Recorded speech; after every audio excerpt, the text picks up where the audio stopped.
Hey, it's Michelle coming to you with some kitchen inspiration. I'm making one of our brand new products today, Tuscan style herb chicken. This comes in a pack of 3 so that you can make this multiple times. It's very simple. I took a cup of water and put it in my 2-cup prep bowl. And then, ooh, this smells terrific. And I'm gonna dump in the seasoning packet and take our mini whipper, which is fabulous for doing like smoothies and shakes or anything. I use it a lot for these kinds of things. I'm gonna mix up seasoning packets, or especially like if I'm doing a gravy mix out of a powder, I do that. All right, so, ooh, this smells so good. I wish you guys could smell this. So just gonna give this a mix and then kind of let it sit for a minute or two while I prep the rest of the ingredients.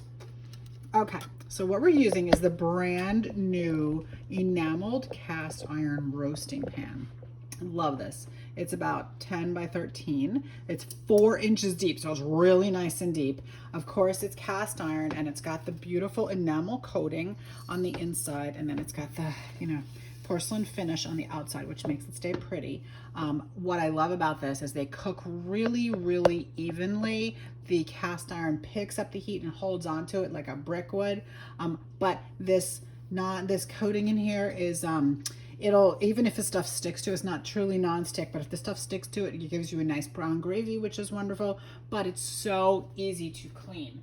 Now this pan, we're gonna use it without this rack, but it also comes with this really nice rack that has these little feet on it, so it keeps it raised.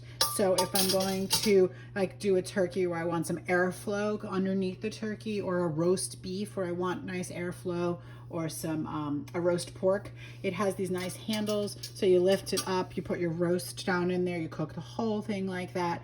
When you're done, you use the handles to take the meat out and put it on the cutting board to rest while this goes on the stove top to make your what's the word I'm looking for? Gravy.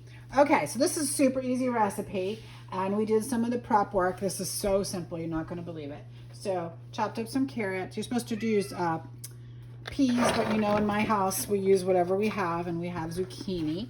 So we have some zucchini and some carrots, and we have some potatoes. So we're just gonna put those in there, and I'm just gonna kind of toss these a little to mix them up so we don't have all one thing in one side.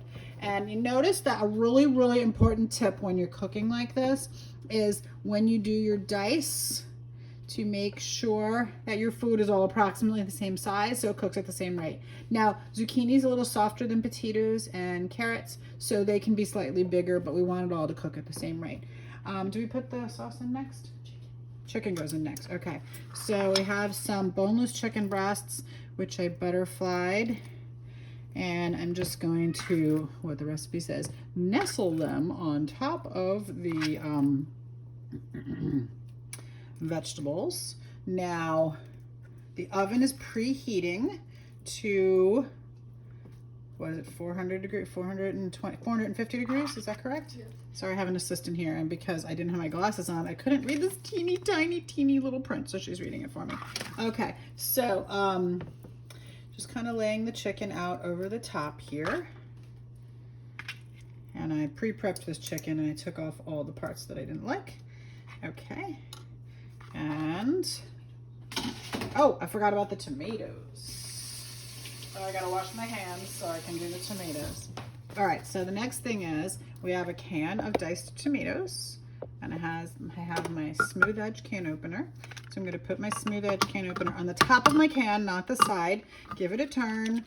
If it picks up the can, you know it's ready. I'm gonna give this a nice spin until it makes the clicking noise that tells us that it's done. There it was. And then I usually turn it 2 more times to make sure that the cutter goes over that. Now it's still holding on to it, so if you turn it the other way, it'll let go. Looks like it didn't do anything. We have our little bird beak right there, and you have this piece over here, which works the bird beak. So we're gonna grab the lid, pull it right off. We have to drain these tomatoes. So I'm gonna do that. Then what do? Just throw them over the top? All right, probably should get a spoon so I can spread them evenly. I have a fork here, that'll work. All right, so we're just gonna kind of spread these over the top. And as I'm smelling this recipe and looking at it, I'm thinking we're going to serve this with some nice grated Romano cheese, because I feel like that will make this just be perfect. It'll be the perfect finishing touch for this recipe. Already looks good. Okay, so now we're gonna go back and grab this this bowl of the seasoning mix and just kind of pour it over the top. And then we're gonna pop it in our 450-degree oven. And how long does it cook for, Rebecca? 35 to 40 minutes until your chicken is done and your carrots and potatoes are done. Super simple recipe. It smells great. I'm sure it's gonna taste just as good. Have a great day.